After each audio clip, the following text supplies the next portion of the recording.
Hey guys, in this video, I'll show you how to install TikTok on PC, Windows. Let's begin.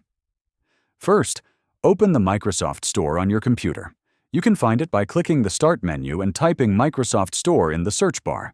Once the store opens, go to the search box at the top right corner and type TikTok.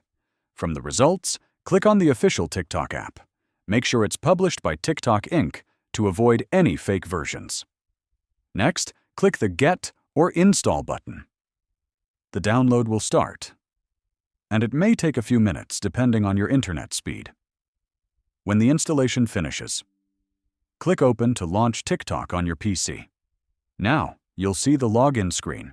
Sign in with your TikTok account, or create a new one if you don't already have an account. Once you're logged in, you can browse videos, like, comment, and even upload content directly from your Windows computer. And that's it. You've successfully installed TikTok on PC, Windows. Thanks for watching, and don't forget to like this video and subscribe for more easy tech tutorials.